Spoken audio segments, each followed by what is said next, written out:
Hello, hello,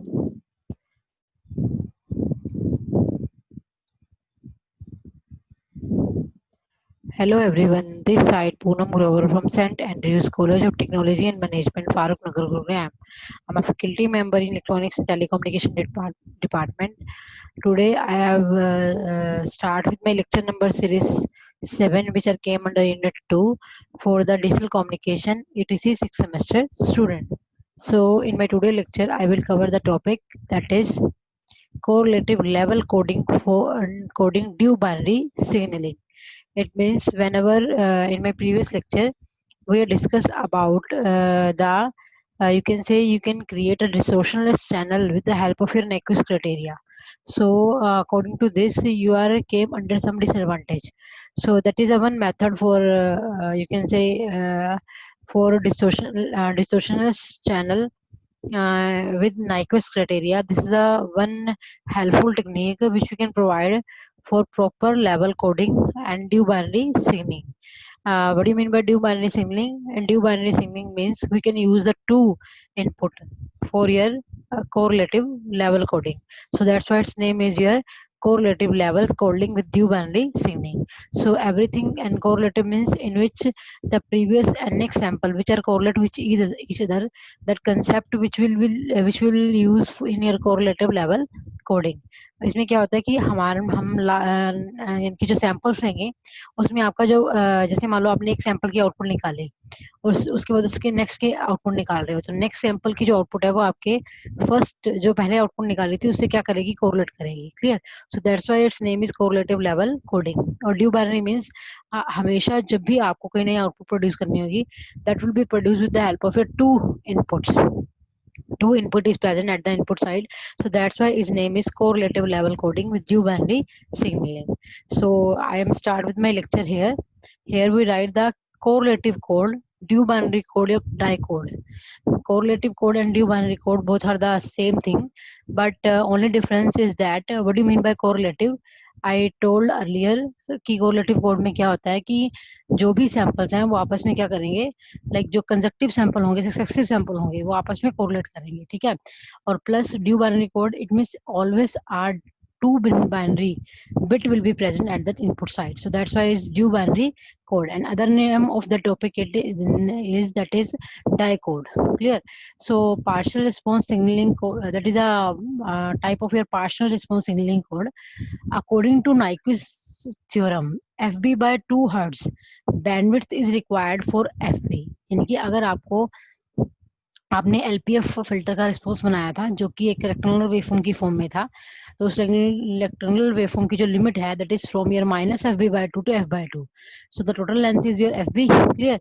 सो अगर आपको F B चाहिए तो आपको नाइक्विस्ट क्राइटेरिया के अकॉर्डिंग आपकी बैंडविड्थ क्या हो जाएगी वन चैनल की, एफ बी बाई टू. ठीक है.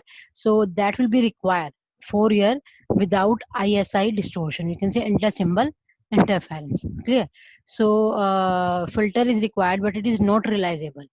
क्या करते थे हम, उसके लिए हम एलपीएफ फिल्टर यूज करते हैं, लेकिन एलपीएफ फिल्टर का जो रिस्पॉन्स होता है that will B sharp cut off frequency. It means उसमें क्या होता है कि जो फिल्टर का रिस्पॉन्स होता है वो आपको एक रेक्टेंगुलर वेवफॉर्म की शो में शो किया जाता है. ठीक है. तो रेक्टेंगुलर फ्रेम की वेवफॉर्म की जो लिमिट होगी that stand from your minus F B by two to F B by two. Clear.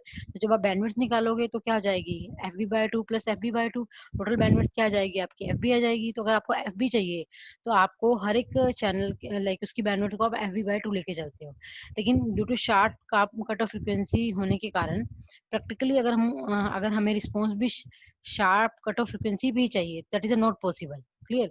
So तो प्रैक्टिकल जब हम इस चीज को रियलाइज करते हैं कि उसकी बैंडविड्थ क्या आ जाए, एफ बी बाई टू आए, तो that is not realisable. Clear. So bandwidth in that case practically FB hertz bandwidth is required for the bit per second transmission. Using correlative coding, FB bit per second transmission is possible with negligible ISI and with the bandwidth of FB by 2 hertz. And using the correlative coding, the binary core rate can be doubled. So correlative code is also called a due binary code. Clear. तो उसने ये बोला हुआ है कि अगर आपको practically इस चीज को प्रूव करना है कि आप आपकी जो बैंडविड्थ है वो FB/2 रहे और ऊपर से उसके अंदर इंटर सिंबल इंटरफेरेंस का इफेक्ट कम से कम आए, तो that will be possible you can से with the help of your correlative coding. Clear? We can attain the correlative coding with the help of your binary rate can be double as per your FB/2. So that's why it's binary rate double, so that's why its name is dual binary code, or you can say correlative code is also called as an dual binary codes. That is a simple block diagram of your encoder. Here you can see here, that is, I enlarge this. आप देखिए ध्यान से इसके अंदर क्या आया हुआ है. ये आपका एक सिंपल ब्लॉक डायग्राम है. किसका है ये आपका? दैट इज फॉर योर ये कैसे ड्यू बाइनरी स्कीम के लिए एनकोडर डिजाइन किया है मैंने. उसमें मैंने क्या किया है, क्या किया है, आपका एक डिले का ब्लॉक है. आप इनपुट पे बाइनरी स्ट्रीम की फॉर्म में बीके रिप्रेजेंट कर रहे हो, ठीक है. उसके साथ प्रीवियस सैंपल्स को अप्लाई कर रहे हो, ठीक है. तो जब आपको यहाँ पे एडर के बाद जो आउटपुट मिलेगी उसको आपने सीके की फॉर्म में लिखा है, तो वो आपको फिगर की कोडिंग क्या होगी, इन दोनों का प्लस होगी. It means actual output plus में डिलेड आउटपुट, ठीक है. तो that will be called your CK. Clear? And after that should be pass to a low pass filter which provide your band limited transmission, or you can apply a band limited transmission without ASI. Clear? So here we say that a LPF filter, its response is HF, and the bandwidth is from your minus FB/2 to FB/2. Clear? So हमने क्या किया इसके अंदर, assume that the input binary data format is non return to zero, यानी कि जो input से data आ रहा है वो NRZ की फॉर्म में, it means non return to zero, you can say polar form में है. तो अगर वो पोलर फॉर्म में है तो हमेशा वो +1 -1 की हेल्प से डिनोट किया जाएगा. क्लियर? और उसका इंटरवल कितने का होगा? TB पर सेकंड, इट मींस बिट पर सेकंड में उसका बिट रेट होगा. तो अगर हमें ड्यू बाइनरी एनकोडर की आउटपुट देखनी है तो वो क्या आएगी आपकी, चाहे आप इसे ड्यू बाइनरी एनकोडर बोलिए, चाहे आप इसे कोरिलेटिव एनकोडर बोलिए, both are the same thing. तो अगर इसका नाम ड्यू बाइनरी एनकोडर, जैसे मैंने पहले बताया है कि आपकी जो इसके अंदर बैंडविड्थ होती है वो डबल हो जाती है एज पर योर FB/2. इस कारण इसे क्या बोलते हैं? Duobinary encoder. और second thing, correlative code, that will be clear in your later part of this video. So here we say that the dual binary encoder output क्या आ रही है आपकी? BK plus BK plus 1. So the characteristics of the polynomial of dual binary scheme is, अगर हम इसकी characteristics देखें तो क्या होगी आपकी, आप इस CK को 1 plus D भी लिख सकते हैं. 1 is called your actual output and D represent your delayed output. तो आपकी actual output में delayed output क्या हो रही है? ऐड हो रही है. Same as for 1 represent your BK and D represent your BK minus 1. So here we clear the concept of your dual binary encoder. We take an example, that is 00101110. That should be input data stream which will be present before your going to your adder. Adder से पहले जो आप इसके binary stream BK दे रहे हो उसकी value आपने इस डायग्राम को एक्सप्लेन करने के लिए एज्यूम की है. That will B 00101110. Clear? So ये जो उसने बोला है कि ये हमारी जो इनपुट है that will be before going to your adder, that will be converted into your NRZ form, or you can say polar form. So as per your polar form you can change your particular bit into your +1 and -1 sequence. So here the 0 represented by your -1, again 0 represented by your -1, 1 will be represented by 1 and 0 will be represented by -1, again 1 by 1, 1 by 1 and 0 will be represented by your -1. Clear? सो आपने उसको input bit stream को NRZ की form में change कर लिया. अब आप क्या करेंगे, एक बीके माइनस, इसी से आप BK -1 वैल्यू निकालेंगे. तो अगर आपने इसी सीक्वेंस से BK -1 निकालना है तो आपने इसकी डिलेड आउटपुट लेनी है. तो डिलेड आउटपुट आप कैसे लेंगे?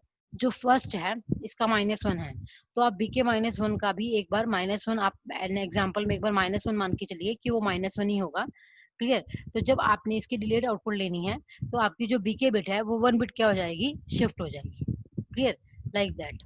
BK -1, इट मीन्स जो बिट यहाँ आनी चाहिए थी वो एक बिट क्या हो गई है? शिफ्ट हो गई है. तो आपकी ये सारी बिट्स क्या हो जाएंगी? 1 बिट आगे की तरफ शिफ्ट हो जाएंगी. That should B present your BK -1. Clear? तो ये थिंग आपको क्लियर होगी। देन आपने क्या निकालना है, सीके। सीके हमारा क्या है, एज पर your figure CK is equal to BK plus 1, यानी कि इन दोनों का एडिशन जो है वो आपका क्या आ रहा है, सीके आ रहा है। तो जब -1 में -1 ऐड करेंगे तो आंसर में क्या आ जाएगा, -2, अगेन -1 -2, एंड अगेन 1 -1 0, -1 + 1 -1 करते हैं, यानी -1 + 1 0, अगेन 1 1 1 और -1 है, दैट इज -1, ये पॉजिटिव है नेगेटिव में तो 0, अगेन 1 और 1 2, अगेन 1 और -1 0। क्लियर, यानी कि हमने जो भी बीके प्रेजेंट की थी उसकी बीके -1 वैल्यू हमने निकाली, उसकी वैल्यू बिट को सेम रखा और बाकी को 1 बिट लेवल शिफ्ट कर दिया, that will be present your BK -1। CK निकालने के लिए हमने हर बिट की उसकी कोरस्पॉन्डिंग बिट के साथ क्या किया है, एडिशन परफॉर्म की है, उससे जो वैल्यू है आपने वो परफॉर्म की है। इट मीन्स क्या है कि अगर आपके दोनों बिट डिफर हैं तो आपकी आउटपुट क्या आ रही है, 0 आ रही है। It means that should be here, एक -1 और एक +1 है।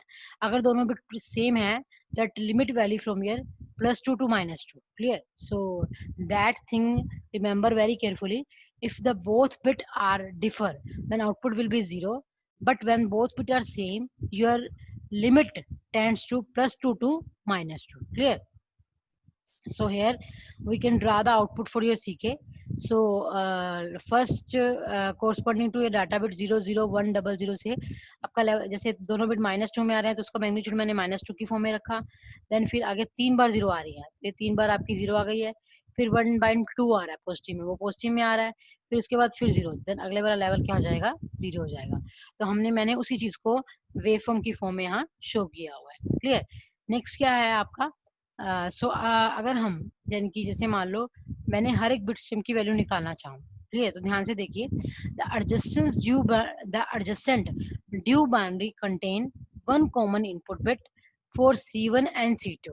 ठीक है, input B1 plus B1 is common due to the reason of two adjustment. Clear, अब उसने बोला है कि अगर हमने सीके से, जो सीके मैंने लिखा हुआ है यहाँ पे, सीके से, सीके में के की वैल्यू मैं 1 बाय 1 पुट करती जाऊंगी और वहां से मैं अपनी C1 C2 C3 की वैल्यू निकालूंगी, तो वो कैसे निकलेगी। क्लियर, तो अगर देखा जाए कि जब आपने C1 पुट किया, क्या पुट किया है, C1, इट मीन्स के की वैल्यू आपने 1 पुट की। अगर के की वैल्यू 1 पुट करती हूँ तो सी के इजिकल टू क्या आ रहा है, दैट इज बीके प्लस 1, के 0 है तो यहाँ पे क्या आ जाएगा, B0 plus B-1। It means वो क्या आएगा आपका, B0 प्लस B-1। क्लियर, ऐसे जब आप C2 निकालोगे तो C2 जब के की वैल्यू मैंने 2 पुट की तो वो कितना आ गया आपका, के की value 2, B2 plus 2 - 1 1, it means B2 plus 1, B2 plus 1 आ जाएगा। ठीक है, तो इसका मतलब क्या हुआ कि देखो B,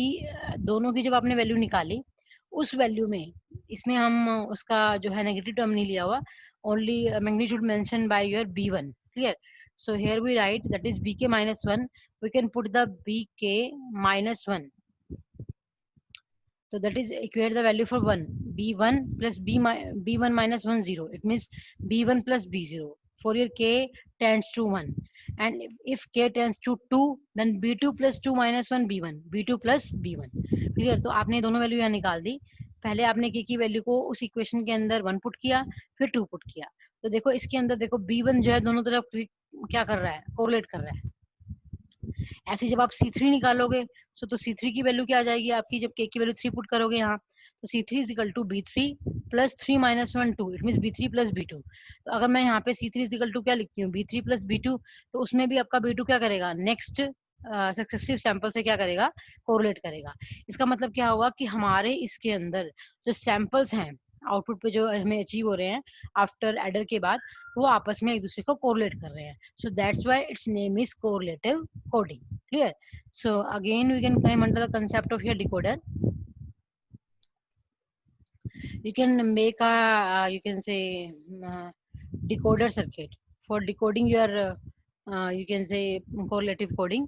तो हमने उसका correlative decoder बनाया है, तो जो भी आपकी आउटपुट आएगी दैट इज सीके, उस सीके को with the help off switch के थ्रू आपने एक डिसीजन डिवाइस को दिया हुआ है। क्लियर, तो जो स्विच है उसको आपने नाइक्विस्ट स्टेट पे सेट किया हुआ है, that is equal to your TB. Clear, तो अब आपकी ये आउटपुट प्रोड्यूस करेगा एज पर योर डिसीजन मेकिंग डिवाइस। तो ध्यान से देखिए, उसने बोला है कि आपकी जो सीके की वैल्यू है, आपने जो सीके निकाला है उसमें जो मैक्सिमम लिमिट आ रही है 2 और मिनिमम लिमिट क्या आ रही है -2। इट मीन्स आपके सीके की वैल्यू +2 और -2 के बीच में वह क्या कर रही है, वेरी कर रही है। लेकिन अगर वो +2 है, क्लियर, तो 1 को प्रेजेंट करेगी। लेकिन अगर वो -2 है तो वो किसको प्रेजेंट करेगी, 0 को। लेकिन अगर वैल्यू 0 आती है, ठीक है, अगर वैल्यू क्या आ रही है आंसर में, 0 आ रही है। देखो आपने जब इस चीज को ड्रा किया है तब आपके आउटपुट पे या तो -2 आ रहा है या +2 आ रहा है, तो मैक्सिमम लिमिट क्या हुई, -2। ठीक है, तो -2 आपको किसको रिप्रेजेंट कर रहा है, 0 को। अगेन -2 किसको रिप्रेजेंट कर रहा है, 0 को। लेकिन अगर 2 आ रहा है तो किसको रिप्रेजेंट कर रहा है, वो 1 को। लेकिन अगर 0 आता है, 0 1 के केस में आया है, देखिए ध्यान से, तो 0 आता तो क्या करेगा, तो उसने क्या किया है, अगर आंसर में आपका 0 आ रहा है तो 0 bit is complement of your previous data bit. 0 bit जो है वो आपकी प्रीवियस डाटा बिट की कॉम्प्लीमेंट होके मिलेगी। So that will be clear with the help of example. जो आपने प्रीवियस आउटपुट निकाल लिया है सीखे, मैंने वही आउटपुट को अगेन यहाँ नीचे लिखा हुआ है, देखिए ध्यान से, that is called your CK. मैंने उसी आउटपुट को सीके की फॉर्म में यहाँ लिखा। आपने बोला है कि -2 को 0 से रिप्रेजेंट करना है, माइनस लेवल को, और प्लस लेवल को 1 से, क्लियर। लेकिन अगर 0 आता है that is complementary to your previous data, तो उसका प्रीवियस डाटा क्या हुआ, 0 हुआ, उसका कॉम्प्लीमेंट क्या हो जाएगा, 1 हो जाएगा। अगेन 0 आया तो उसका उसका डाटा क्या हुआ, 1 हुआ, उसका कॉम्प्लीमेंट क्या आ जाएगा, 0 आ जाएगा। अगेन 0 है तो उसका कॉम्प्लीमेंट प्रीवियस डाटा का कॉम्प्लीमेंट क्या आ जाएगा, 1 आ जाएगा। 2 के लिए आप 1 लिखते ही हो, ठीक है। अगला डाटा क्या है, 0 है तो प्रीवियस डाटा को फॉलो करेगा, उसका कॉम्प्लीमेंट होगा तो अगेन क्या हो जाएगा, 0 हो जाएगा, ठीक है। तो आपने जब 0 आता है तो उसको प्रीवियस डाटा का कॉम्प्लीमेंट से शो करना है, clear. So that is you can से, but by doing this we are came under two disadvantage of your correlative decoding। तो disadvantage क्या है कि देखो जब 0 आ रहा है, assume that the amplitude of second received pulse is 0 volt। अब देखो अगर हमने मान लो यहाँ पे मैंने एक बिट चेंज कर दी यहाँ से उस एरर को निकालने के लिए, मतलब कि इसमें एरर क्या रहते हैं उस चीज को क्लियर करने के लिए मैंने क्या किया, जो आपकी आउटपुट आई थी उसमें मैंने -2 को यहाँ 0 पुट कर दिया। उसने लेवल को गलत इनकोड किया, -2 करने की बजाय क्या किया, 0 इनकोड किया। अगर वो 0 इनकोड करता है तो 0 के केस में उसने क्या बोला है, that is complement of your previous data. तो 0 के केस में वो उसका कॉम्प्लीमेंट प्रोड्यूस करेगा, ठीक है, तो वो क्या आ जाएगा, 1। अगेन 0 आ रही है तो किसको फॉलो करेगा, complement of your previous data, that is 0, clear. Again 0 that will be also follow your previous data, उसका कॉम्प्लीमेंट कर देगा तो वो क्या शो करेगा, 1 करेगा।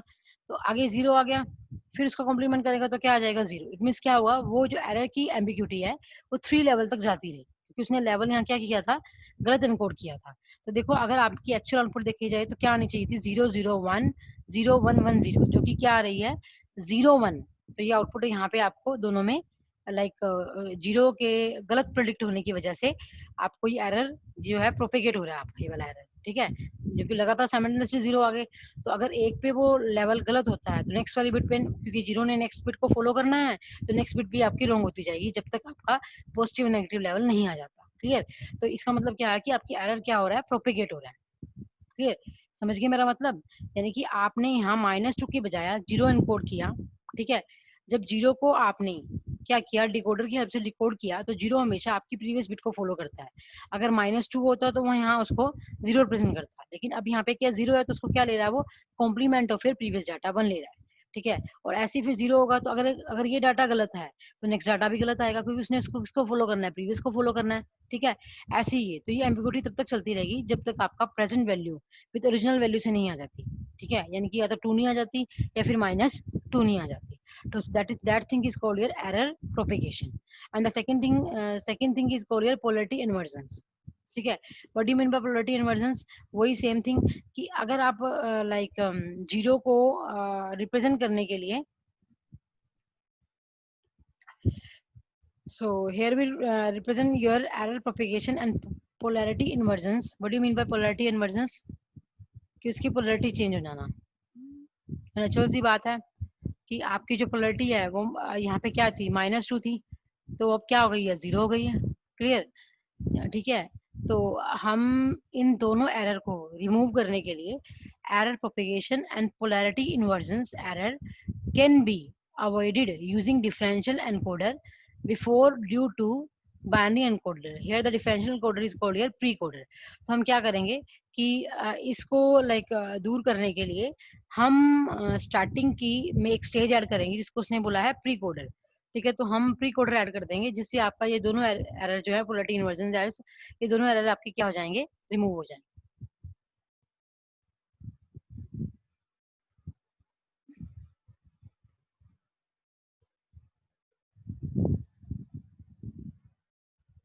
That is show your due binary encoder, due binary encoder signaling scheme with precoder। यानी कि हमने जो यहाँ पे मैंने शो किया था उस ब्लॉक से पहले मैंने एक एनकोडर ऐड कर दिया। तो encoder that is a combination of XOR gate plus your NRZ polar generator.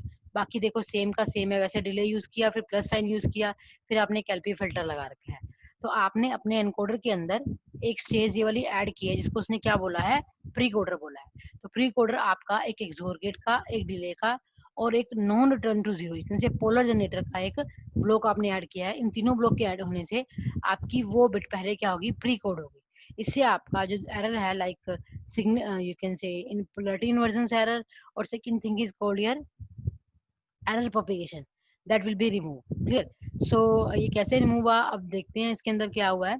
देखो आपने जब एक्सोर गेट ऐड किया है यहाँ पे, तो एक्सोर गेट क्या करेगा, अगर दोनों बिट आपकी डिफर हैं तो आउटपुट 1 प्रोड्यूस करता है, लेकिन जब दोनों बिट सेम है तो आउटपुट क्या प्रोड्यूस करता है, 0। लेकिन आगे आपने क्या लगा रखा है, non return to polar generator. ठीक है, वो क्या करेगा, आपके 1 को वो +1 में चेंज करेगा और 0 को -1 में। That is called here polar form of the signalling. ठीक है, अब आपने उस डाटा को डिले वर्जन से दोबारा फिर एक्सोर गेट में ऐड किया। ठीक है, और that will process will be going on. Clear? So that stage is called your pre coder before your encoder, that is block diagram of your encoder which we can discuss in your previous conversation। clear? So here we represent your ak। अगर आपने ak देखे तो ak आपका क्या है, bk plus में XOR sorry bk XORing with your ak-1, bk XORing with your ak-1। Clear? और जो ck है वो आपका क्या है, ak प्लस में ak-1। क्लियर? समझ में आया? तो यहाँ पे आपको AK मिल रहा है, वो इन दोनों का क्या है, एक्सोरिंग है। BK एंड AK-1 का क्या हो रहा है, जोर फंक्शन हो रहा है। लेकिन जो CK है जो आपको एडर के बाद मिल रहा है, वो इन दोनों की क्या हो रहा है, एडिशन हो रहा है। तो क्या लिखेंगे, AK प्लस में AK-1। सो इन चीजों को बड़े ध्यान से नोटिस कीजिए कि कहाँ कहाँ क्या हो रहा है, क्योंकि इसके अकॉर्डिंग ही आपको एक प्री कोडर जो मैंने अपने एनकोडर से पहले ऐड किया है उसको ऐड करने से आपका पोलैरिटी इन्वर्जन एरर और एरर प्रोपेगेशन कैसे कम हुआ है, ये चीज आपको क्लियर होगी। क्लियर? तो मैंने उस चीज को क्लियर करने के लिए फिर एक एग्जांपल शो किया है। मैंने इनपुट पे जो बीके बिट ले रखी है उसको मैंने माना, दैट इज एज्यूम किया, दैट इज 0010110। क्लियर? अब वो बिट आपका AK-1 के साथ जोरिंग फंक्शन परफॉर्म कर रही है, तो पहले मुझे AK पता होना चाहिए। तो मैंने क्या लिखा, AK लिखा।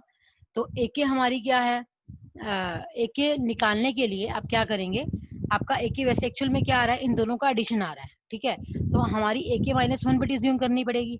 तो देखो ध्यान से, तो उसने क्या किया, जैसे सपोज करो ये 0 है तो फर्स्ट बिट उसने एज इट इज यहाँ एज्यूम कर ली।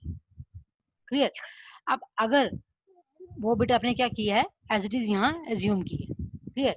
तो जब आप BK प्लस AK-1 करेंगे, जो कि हमारा क्या आ रहा है, AK आ रहा है, वो क्या आ रहा है, BK प्लस AK-1। तो मैंने फर्स्ट बिट को यहाँ पे 0 ज्यूम किया, देन आपका AK निकालने के लिए इन दोनों का एडिशन किया, तो वो क्या आएगा, 0 + 0 0 आ जाएगा। क्लियर? अब जो 0 है, अगर वो AK है, वो आपकी इसकी क्या बन जाएगी, प्रेजेंट वैल्यू बन जाएगी, क्योंकि ये -1 है और ये क्या AK है। क्लियर? तो इसके अकॉर्डिंग ये प्रीवियस वैल्यू यहाँ लिखेगा इसको। तो अगर आपने इस AK से AK-1 निकालना है तो उसको नेक्स्ट स्टेज पे रोटेट करते जाएंगे ऐसे, तो वो क्या आ जाएगा, AK-1। क्योंकि अगर ये AK होता तो AK-1 ये वाला होता। क्लियर? अब ये क्या है, AK-1 है, अगर ये AK-1 है तो इसकी ये वाली वैल्यू क्या होगी, आपकी AK होगी। क्लियर? तो हमने क्या किया, पहली वैल्यू को एज्यूम किया 0, उन दोनों की एडिशन की, उससे हमारा क्या आ गया, AK आ गया।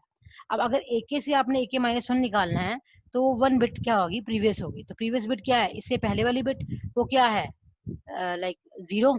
ठीक है, ऐसे इस बिट को यहाँ प्रोड्यूस किया तो ये क्या हो जाएगी, उसकी AK-1। यानी कि अगर एक बिट शिफ्ट करते जाएंगे तो हमारी AK से वो वैल्यू क्या बन जाएगी, AK-1।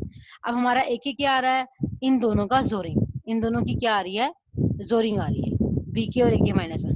0 और 0 का एक्सोर करें तो क्या आता है, 0 आता है। अगेन 0 0 का एक्सोर करेंगे तो अगेन 0। 1 और 0 का एक्सोर करेंगे तो 1। 0 1 का एक्सोर करेंगे तो 1। अगेन 1 1 का एक्सोर करेंगे तो 0।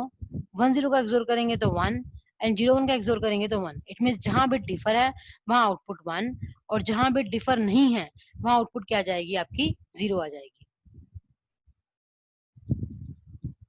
क्लियर।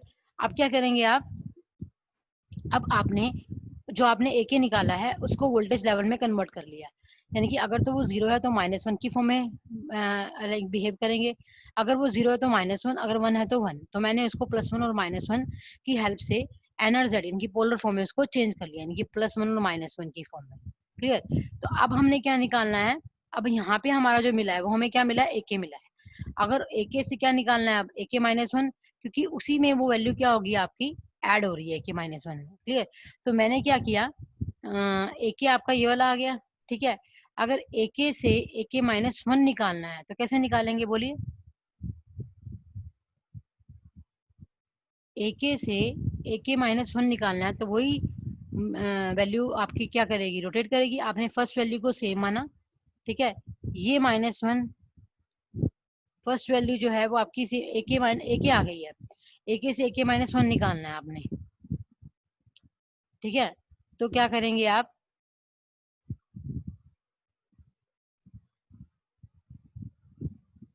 ये 1 बिट शिफ्ट हो जाएगा, यानी कि ये -1 यहाँ आ गया, ये -1 यहाँ, ये 1 यहाँ, ये 1 यहाँ, ये -1 यहाँ और ये 1 यहाँ, यानी कि आपने AK से -1 करना तो उसको 1 बिट लेफ्ट की तरफ शिफ्ट कर दिया, तो वो आपकी वैल्यू क्या आ जाएगी, आपकी AK-1। ठीक है।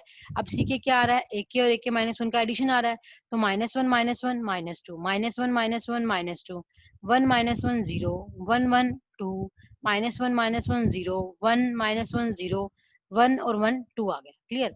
यानी कि हमने AK लिखा, AK से AK-1 सेम 1 बिट आपने इस तरफ क्या किया था, राइट की तरफ शिफ्ट किया था, और इस तरफ आप क्या कर रहे हैं, लेफ्ट की तरफ शिफ्ट कर रहे हैं, क्योंकि आपकी पहले AK-1 थी उससे AK निकाला था। अब पहले AK है, फिर उससे क्या निकाल रहे हैं, AK-1। तो वो बिट जो है वो लाइक एक तरफ लेफ्ट शिफ्ट कर रहे हैं और एक तरफ क्या कर रहे हैं, आपके राइट शिफ्ट कर रहे हैं। वो डिपेंड करता है कि आपको वैल्यू कौन सी गिवन है।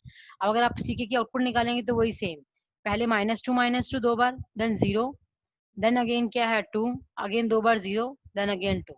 क्लियर। सो हम फिर वही लाइक जो पहले हमने एनकोडर बनाया with the help of precoder, you can say XOR gate और NRZ का ब्लॉक ऐड करके अब हम डिकोडर बनाएंगे।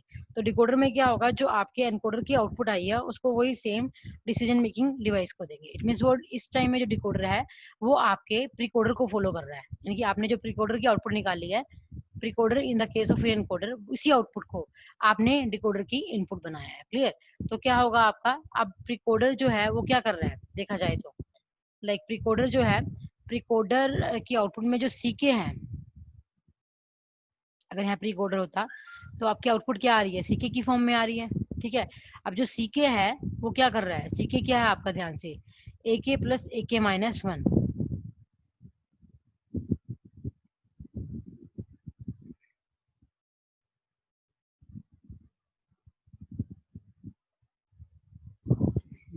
यानी कि उसने किस फॉर्म में लिखा है, BK AK-1, CK is equal to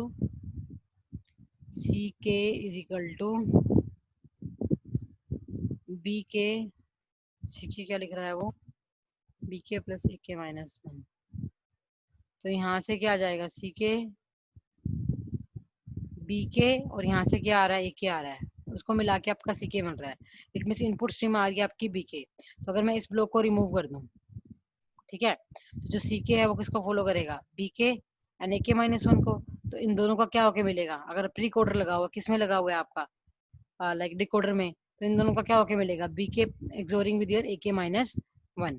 लेकिन जो BK होगा, अगर यहाँ से BK निकालना हो, क्लियर, तो जो BK है वो CK और AK-1 में क्या करेगा, जोरिंग फंक्शन परफॉर्म करेगा।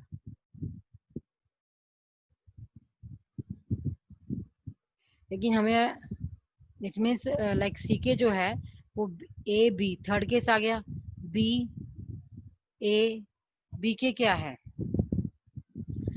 बी के जो आपको एक्चुअल में मिल रहा है वो क्या मिल रहा है यहाँ पे, बी के इज इक्वल टू, वो क्या मिल रहा है, ए के प्लस में, बी के जो क्या है, बी के नहीं सॉरी, ए के क्या है, ए के क्या है, बी के ए के माइनस वन, लेकिन हमें क्या चाहिए, बी के, तो इन दोनों का क्या हो जाएगा, जोर फंक्शन हो जाएगा, ए के और ए के माइनस वन का। क्लियर, यानी कि हमने जोर की फॉर्म में देखना है, प्लस की फॉर्म में नहीं देखना है। तो हमारा बी के क्या हुआ, ए के एक्सोरिंग विद योर ए के माइनस वन। दोबारा देखिए यहाँ से, अगर आप इस ब्लॉक को देखते हैं और इस ब्लॉक को आप डिकोडर में चेंज करते हैं, तो यहाँ से अगर इन ब्लॉक्स को उठाना है, इन ब्लॉक्स को हटा के क्या बनेगा आपका, ओनली आपको सीके चाहिए डिकोडर के आउटपुट पे। तो सीके हमें क्या मिल रहा है एज पर योर फिगर, यहाँ से बीके आ रहा है और यहाँ से क्या आ रहा है, ए के माइनस वन। तो आपका जो सीके है वो बीके और ए के माइनस वन में क्या करेगा, जोरिंग करेगा। तो वही सेम थिंग मैंने यहाँ लिखी हुई है। नेक्स्ट जो बीके है, अगर फिगर को देखें, बीके क्या आ रहा है आपका, बीके आ रहा है आपका ए के एक्सोर विद ए के माइनस वन, जो कि आपने लिखा हुआ है। बीके क्या मिल रहा है, ए के एक्सोर विद ए के माइनस वन। क्लियर, ऐसी अगर सी के देखे सिंपल वैल्यू, सी ए के क्या आ रही है हमारी, सी के क्या आ रही है, ए के और ए के का प्लस वन के आ रही है। तो यहाँ पे मैंने क्या लिखा है, दैट इज ए के और ए के का माइनस वन का प्लस होके आ रही है।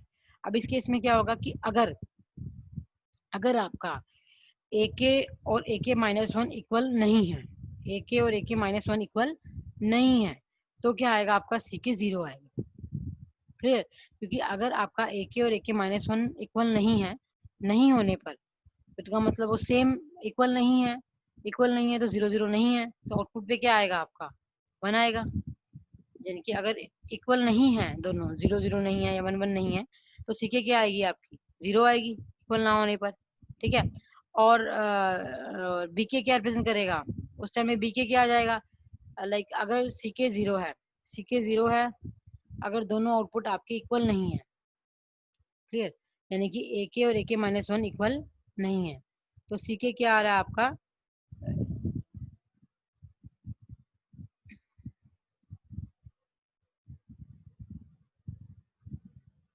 यहाँ बीके नहीं आना, यहाँ पे ए के आएगा बेटा।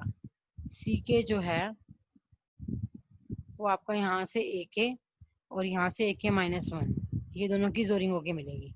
ठीक है, और जो बी के होगा वो आपका ए के और ए के माइनस वन का एक्सोर होके मिलेगा। ठीक है, तो हमने क्या किया यहाँ पे, यहाँ पे आपका बी के नहीं आएगा, ए के आएगा। तो अगर आप ए के लिखते हैं, तो अगर आपके दोनों वैल्यू इक्वल नहीं है, तो जोर गेट में अगर दोनों इक्वल ना हो, तो आपकी, अगर देखा जाए इस वैल्यू को आप यहाँ इक्वेट करेंगे, तो अगर आपका ए के और ए के माइनस वन इक्वल नहीं है, यानी कि एक प्लस है और एक माइनस वन है, तो अगर प्लस करेंगे तो आउटपुट में क्या आएगा, जीरो आएगा। लेकिन अगर आप इस वैल्यू को बीके में पुट करवाते हैं, तो अगर आपका एक्सोरिंग फंक्शन के केस में दोनों बिट इक्वल ना हो, तो आउटपुट क्या आती है, वन आती है। तो बीके क्या आ जाएगा आपका, वन आ जाएगा। क्लियर, यानी कि हमने अपनी इक्वेशन में इसको और इसको यूज करना है। बीके हमारा क्या आ रहा है, ए के और ए के माइनस वन का एक्सोरिंग हो रही है, और सी के हमने क्या देखा है, दोनों का एडिशन होकर मिल रहा है। तो जब मैंने इन दोनों केसेस के अंदर दोनों ए के और ए के माइनस वन को इक्वल नहीं है, यानी दोनों इक्वल नहीं है, यानी कि एक वन है और एक जीरो है, तो आउटपुट पे वन आएगा। इट मीन बी के क्या आ गया आपका, वन आ गया। लेकिन सी के दोनों का एडिशन हो रहा है, एडिशन मीन अगर एक प्लस वन और एक माइनस वन है, तो आंसर में आपको सी के की वैल्यू क्या मिलेगी, जीरो मिलेगी। अब दूसरा फीचर क्या है कि दोनों अगर इक्वल हो, अगर दोनों इक्वल हैं तो अगेन हम दोनों फॉर्मूलेस के अंदर वो वैल्यू पुट करवाएंगे। अगर दोनों इक्वल हैं तो बीके क्या आएगा, जीरो आएगा। अगर दोनों इक्वल हैं यहाँ, इनकी वन प्लस वन या फिर माइनस वन माइनस, तो वो प्लस टू या माइनस टू आएगा। क्लियर, इट मीन्स अगर दोनों इक्वल हैं तो सी के आपका प्लस टू माइनस टू आएगा और बी के क्या हो जाएगा आपका, जीरो हो जाएगा। क्लियर, सो आपके आउटपुट पे क्या आ रहा है, सी के जो सी के है वो आपका प्लस और जीरो की फॉर्म में आ रहा है, यानी कि कुछ मैग्नीट्यूड की फॉर्म में शो कर रहा है, प्लस माइनस टू की जगह, और जीरो आ रहा है। तो उसने बोला कि अगर सी के जीरो आ रहा है तो आउटपुट बिट क्या होगी आपकी, अगर सी के जीरो है तो आउटपुट बिट क्या होगी, सी के अगर जीरो है, अगर सी के जीरो है तो हम डीमोडुलेशन डन कर रहे हैं। तो अगर डीमोडुलेशन में आपको आउटपुट पे क्या मिल रही है, बाइनरी बिट मिल रही है। तो इसका मतलब क्या हुआ कि अगर आपकी फिगर में सी के जो है वो अगर जीरो है, तो आपकी आउटपुट पे क्या मिलेगा आपको, वन मिलेगा। ठीक है, क्योंकि अगर सी के जीरो है तो आपका बाइनरी स्ट्रीम क्या आ रहा है, वन आ रहा है। ठीक है, अगर सी के क्या है आपका प्लस माइनस टू है, प्लस माइनस क्या है 2 है, तो बीके क्या आ रहा है 0 आ रहा है, तो आउटपुट क्या मिलेगी आपको 0 मिलेगी। क्लियर। तो हमने ये रेफरेंस आपके डिकोडर के लिए निकाले हैं।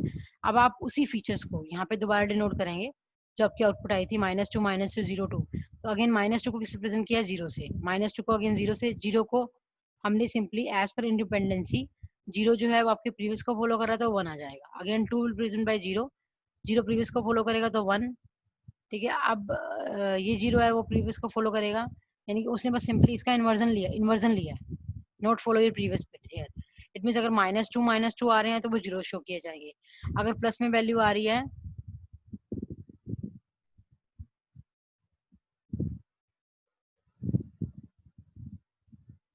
सॉरी, अगर -2 आ रहे हैं, तो अगर आपकी वैल्यू -2 आ रही है तो बिट स्ट्रीम क्या आ रहा है आपका 0 आ रहा है। इस चीज को देखिए, सॉरी यहाँ पे थोड़ा सा मेरे से गलती होगी बताने में।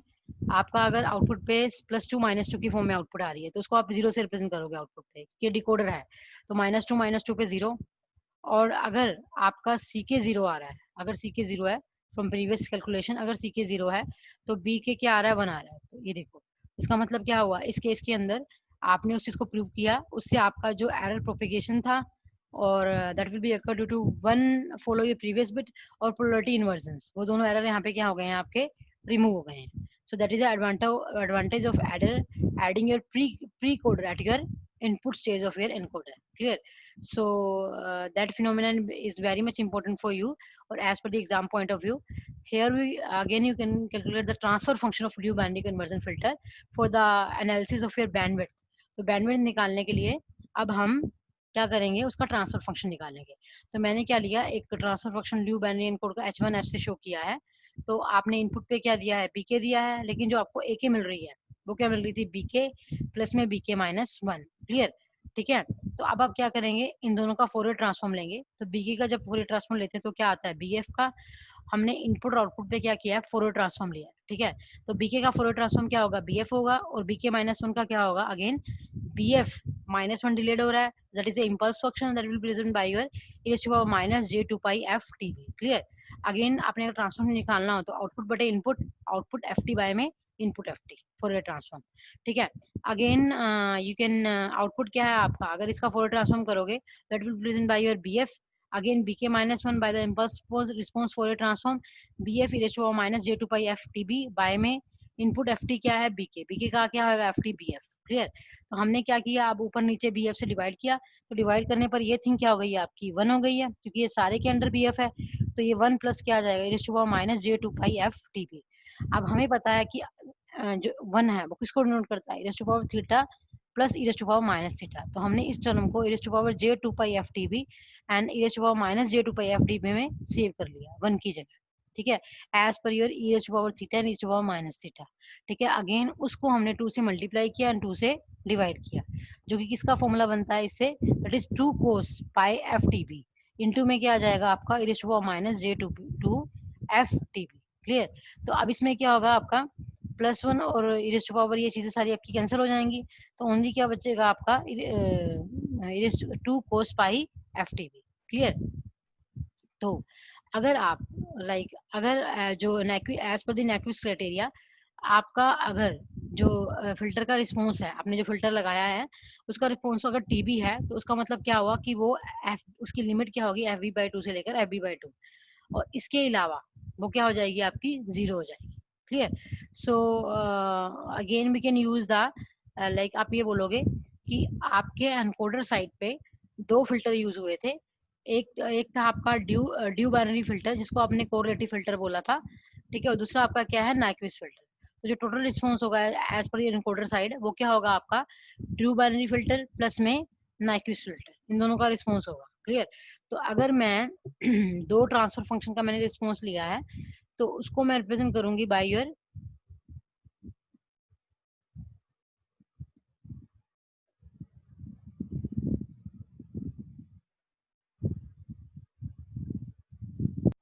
देखिए, अब हमारा जो एनकोडर साइड पे आपने 2 फिल्टर यूज किए थे, एक आपका ड्यू बाइनरी फिल्टर था और एक आपका नाइक्विस्ट, इनके as per your encoder size. तो आपका टोटल रिस्पॉन्स क्या आ जाएगा, HDF आ जाएगा, that is H transfer function for your duobinary encoder, ठीक है। तो उसके अंदर आपने एक सिंपल नाइक्विस्ट क्राइटेरिया को फॉलो किया है plus your duobinary filter को यूज किया है। उसका रिस्पॉन्स अभी आपने निकाला है, वो क्या आया है, that is 1 plus e⁻j minus 2 pi F T B. तो ये कब आया है, जब आपकी फ्रिक्वेंसी लिमिट क्या है, minus F V by two से लेकर F V by two, clear, और जीरो इसके अलावा आ गई है। तो जब आपने इसको प्रॉपर फॉर्म में कैलकुलेट किया तो आपका रिस्पॉन्स क्या आ रहा है, 2 cos pi F T B. Here we mentioned 2 cos pi f tb for minus fb by 2 fb by 2 again 0, ठीक है। तो अगर हम इसको ड्रा करती हूँ तो इसका जो रिस्पॉन्स है वो शार्प कट ऑफ होने की बजाय, यानी कि अगर हम नाइक्विस्ट क्राइटेरिया को फॉलो करते हैं तो उसमें हमारा ये रिस्पॉन्स आपका एज ए रेक्टेंगुलर पल्स की फॉर्म में आता है, जो कि एक शार्प कट ऑफ है। तो प्रैक्टिकली इस बैंडविड्थ पे कट ऑफ होना, that is a very not realisable, clear. पर मैंने बोला था कि अगर आप लाइक कोरिलेटिव फिल्टर स्टार्टिंग में बोला था, या फिर ड्यू बाइनरी फिल्टर यूज करते हो, correlative filter and duobinary filter both are the same thing. अगर आप ये यूज करते हो तो आपका रिस्पॉन्स जो है वो अब किस में हो गया, कर्व चेंज में शेप हो गया, ठीक है। तो इससे क्या होगा, आपकी बैंडविड्थ जो होगी, ड्यू बाइनरी बैंडविड्थ क्या होगी, again F by two, and उसकी वजह से शार्प कट ऑफ ना होने की वजह से कर्व शेप नहीं आ रहा है। इसका मतलब क्या होगा, ड्यू बाइनरी इसमें क्या हो जाएंगे, रियलाइजेबल हो जाएंगे, and the maximum response against zero frequency in some cases that will be show your zero frequencies के अगेंस्ट कई बार ये मैक्सिमम रिस्पॉन्स भी शो करता है, clear.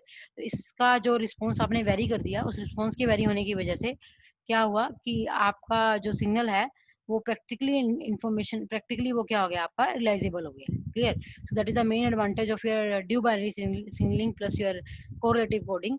So that lecture is very much important for you और also as पर your exam point of view. So thank you for listening my lecture. Thank you very much. तो exam में like in दोनों पे maximum बार question मैंने देखा है आया हुआ है, तो आप इसे प्लीज एक बार अपने हाथों से घर पर अपनी मैथमेटिकल एनालिसिस की फॉर्म में राइट करके देखें, तभी ये चीजें आपको करनी आएंगी कि कब मैंने वैल्यू एक के से माइनस वन निकाली है प्रीवियस वैल्यू अज्यूम करने के लिए, इन बिट को कैसे अज्यूम किया है, ठीक है। तो that thing is very much important for your you can से ड्यू बाइनरी सिग्नलिंग और you can say your correlative coding. So that thing is very much important for you. So in GATE exam also you can cover the one question from these coding. So at last I will thankful to you. Thank you for listening my lecture.